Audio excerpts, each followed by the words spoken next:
Afterward poem. The speaker imagined how would be remembered after the death. In the first line of the afterword, he thinks of the time when he will be no longer be living in this world, when the presence of the close its door and the transition stay in the world with the month of May, the springtime and the newly silky green leaves like delicate nest spun like flap in the breeze. The speakers wonder whether the neighbor would remember him as a person who used to notice the minute details of the nature in the spring. বলছে যে এই afterward কবিতাটাতে প্রথম স্ট্যান্জাতে বোঝানো হচ্ছে যে মে মাসে যে সুন্দর একটা রৌদ্রোজ্জ্বল দিন, যে একটা সুন্দর সামার মান্থস যেটাতে আছে, যেখানে স্প্রিং টাইম ওদের ওখানে চলবে, সেই টাইমেতে যখন প্রথম গাছের পাতাগুলো বেরোবে, যেটা সিল্কি স্মুথ একদম গ্রিন গ্রিন পাতা হয়, সেইগুলো যখন আস্তে আস্তে ঘুরতে ঘুরতে পড়বে তলায় এসে, বা ফ্ল্যাপ অফ আ ব্রিজ একটা হাওয়ার ঝাপটা এসে পড়বে, the speaker wonder whether the neighbours would remember. তখন স্পিকার ভাবছিল যে তার নেবার্স যে আছে বা প্রতিবেশী যে আছে সে কি তাকে মনে রাখবে যখন সে মরে যাবে, এখান থেকে এই দুনিয়া থেকে সে ছেড়ে চলে যাবে, তারা কি মনে রাখবে যে এই লোকটা সব সময় এক একটা মিনিটস ডিটেলসগুলোকে খুব ভালো করে নজর দিয়ে রাখতো। In the second stanza, the speaker continues the spectacular about the say, a person who knew him about to remember him in the keen observer of nature. The springtime of the first stanza is replaced by the dusk in the second stanza of the poem.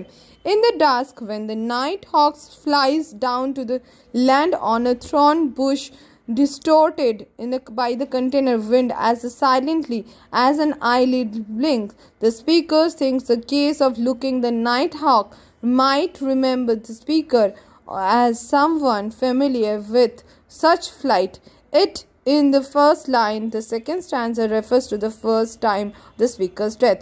এই second স্ট্যান্জাটা একটুখানি dark হয়ে গেল যখন ওপরের first স্ট্যান্জাটা আমরা কি বললাম যে স্প্রিং টাইমের কথা বলছে কবি, এখানে সেকেন্ড স্ট্যান্জাতে একটা ডার্ক একটা নাইটের কথা বলছে। এখানে প্রথম কবিকে মেনশন করছে যে কবি যদি মৃত হয়ে যায় বা মৃত্যুর পর যে কবির সাথে কী ঘটতে পারে সেটা নিয়ে এই সেকেন্ড স্ট্যান্জাটা বলছে যে এই স্ট্যান্জাতে বারবার ও বলছে যে তাকে কি সবাই মনে রাখতে পারবে, যখন যে এত সুন্দরভাবে সে নেচারকে বারবার ধরে নিখুঁতভাবে নজর করে রাখতো, তাকে কি সেটা মনে রাখতে পারবে? তাকে কি মনে রাখতে পারবে যখন রাত্রিবেলা অন্ধকার নেমে আসবে এবং অন্ধকারে যখন যে আউলরা আকাশে চিৎকার করতে করতে উড়ে যাবে তখন, এবং ঝোপঝাড় থেকে বেরিয়ে আসবে অন্যান্য পাখিরা, এবং তার চোখ যাদের যেসব অ্যানিমেলরা বেরিয়ে আসবে, যারা রাত্রিরের পাখি, যাদের রাত্রিরের অ্যানিমেল, যাদের চোখ জ্বলে, তারা কি ওকে মনে রাখবে যে কেউ একজন এখানে ছিল? এই সিমিলার টাইপের মানুষ যে এখানে রাত্রিবেলা বসে বসে দেখতো আমাদের সমস্ত কিছু নজর রেখে, এই প্রথমবার কবির মৃত্যুকে নিয়ে এই পোয়েমেতে mention. His thoughts of the people remembering him is a phrase not questioned like the first stanza but the hypocritical statement. There is a shift in the tone of the speakers in this stanza. Whereas the previous stanza, the speaker imagined the neighbor will think. The second stanza speaks the shift on what a gazer might think. The confidence with which speaker imagines sight of the nature, evoking his memory in the minds of neighbors in the first stanza and absence in the second. এটা মানে হচ্ছে যে first স্ট্যান্জাতে একটা জিনিস mention করেছিল, যে বলেছিল যে ওর নেবার্সরা ওকে, প্রতিবেশীরা ওকে মনে রাখবে কিনা, মানে কারোর মেমোরিজ দিয়েও মনে রাখতে পারবে কিনা, সেখানে একটা কোয়েশ্চেন ছিল। কিন্তু সেকেন্ড স্ট্যান্জাতে খুব একটা বড়োভাবে ডিসক্লেমেশন ছিল, মানে বলে দিয়েছিল যে আমি জানি কেউ মনে রাখবে না আমাকে, মানে ও বলছিল যে আমি যখন চলে যাব তখন এগুলোর কী হবে, এরকম বলছিল। তার আগে অবধি কিন্তু বারবার ধরে বলছিল যে ওকে কি কেউ মনে রাখতে পারবে, বা এই যে ওর ক্যারেক্টারিস্টিক্স এগুলো কি কেউ মনে রাখবে, আর সেকেন্ড স্ট্যান্জাতে সেটা কিন্তু মিসিং ছিল। In the third stanza, the speaker imagined if he dies during the warm summer night, when the hedgehog travels secretly across the lawn, somebody may remember him as the protector of this innocent creature, but at the same time he imagined his survivor or to a comment that the speaker, although sympathetic towards the innocent animal, could not much for them. Now that he has died, there is no question of his doing anything for the animal anymore.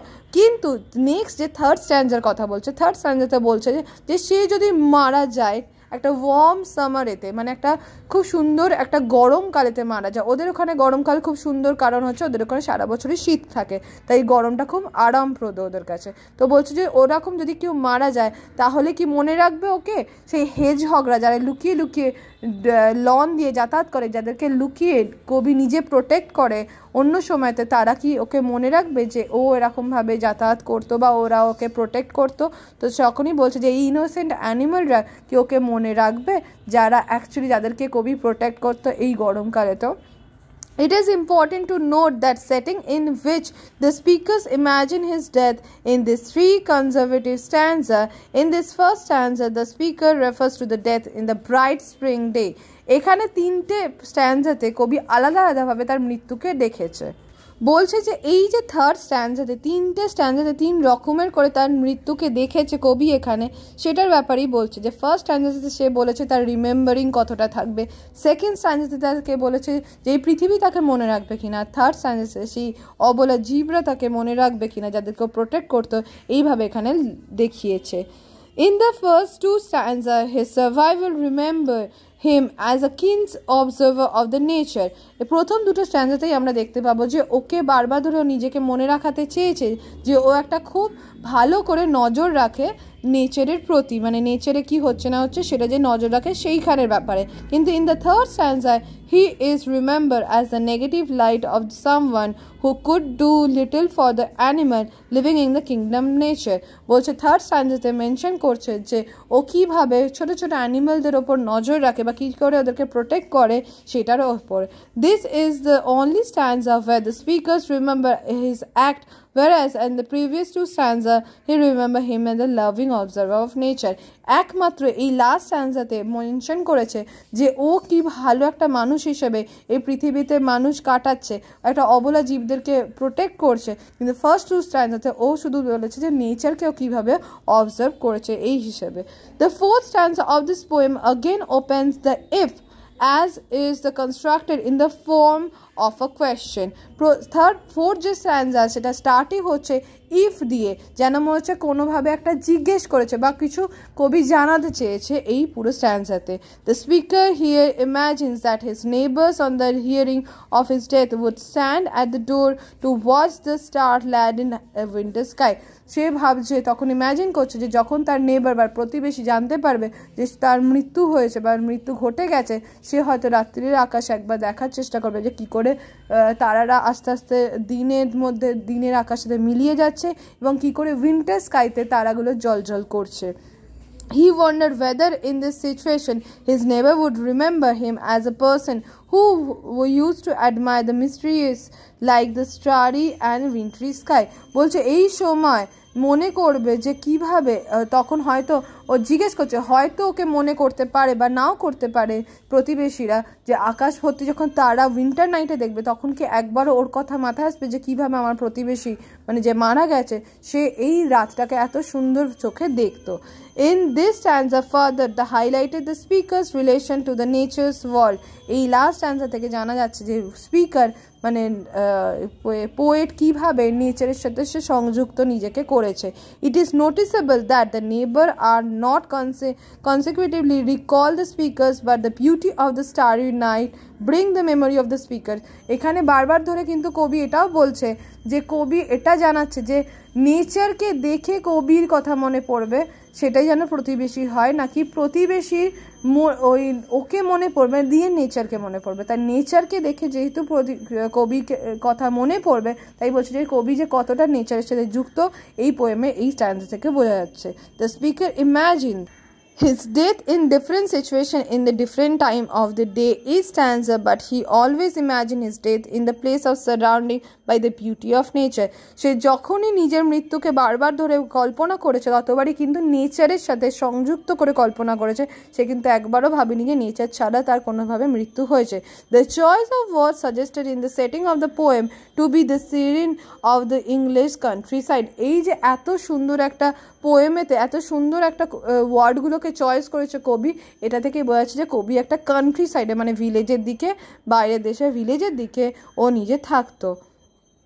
In the first stanza, final stanza, when the bell of acquaintance, the bell that toll the churches when the person dies, is heard on the gloom of the speaker's death, a passing breeze bring a pause of the sorrow of the bell till the sound of rises again as if from the new bell. The speakers wonder whether the neighbor would say that the speaker could no longer hear the bell as he the man who was not such thing like the impact of the breeze in the ringing bell. বলছে যে তারপরে last স্ট্যান্জাতে বলছে যে একটা ringing বেলের কথা শোনা যাচ্ছে, যেহেতু কান্ট্রি সাইডে যখন কেউ মারা যায় চার্চেতে তার নাম করে একবার বেলের ঘন্টাটা লাস্টবারের মতো দেওয়া হয়, সেই ঘন্টাটা অনেকবারই বাজানো হয় যেখানে দূর দূরান্ত পর্যন্ত শোনা যায়। বলছে তখন কি ওর প্রতিবেশী যখন ওই ঘন্টাটা শুনবে তখন কি একবারও ওর কথা মনে করবে বা ভাববে যে এই মানুষটা এই লাস্টবারের মতো এই ঘন্টার বেলটা শুনলো বা এই লাস্টবারের মতো আছে, তারপর আর কোনোদিনও তাকে আমরা খুঁজে পাবো না বা পাবো না।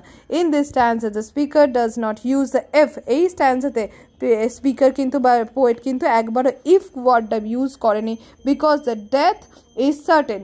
পোয়েট জানতো আজ নয় কাল তার মৃত্যু তো নিশ্চিত, মৃত্যু ছাড়া তো কেউ বাঁচতে পারবে না কোনোদিনই। And thus the troll of the bell squints unavoidable, তাই জন্য সে বুঝতেই পেরেছে যে ইফ এখানে ইউজ করে লাভ নেই, কারণ হয়তো মৃত্যুতে ওর পোয়েটের যে বন্ধু আছে সে নাই মনে করতে পারে, প্রতিবেশী যে আছে নাই মনে করতে পারে, নাই অ্যানিমেলগুলো ওকে ভাবতে পারে, কিন্তু মৃত্যুর পরে বেলটা তো বাজবেই আর মৃত্যু যে তার হবে সেটা নিশ্চিত এখানে একদমই। The speaker would not be able to avoid the death, speaker কোনোভাবেই ডেথকে অ্যাভয়েড করতে পারবে না, but earnestly desire to be remember as the highly sensitive observer of nature. কিন্তু সে বারবার ধরে এখানে এই কবিতাটা বোঝাচ্ছে যে সে যতই মরে যাক না কেন সে মৃত্যুকে ভয় পায় না, কিন্তু সে যেন মৃত্যুর পর সবার কাছে রিমেম্বার হয়ে থাকে বা তাকে সবাই মনে রাখে as a good of nature, মানে নেচারের যারা ভালো করে এবং যে খুব ভালো করে লক্ষ্য করে নেচারের ব্যাপারে তাকে সেই নামে যেন চেনে।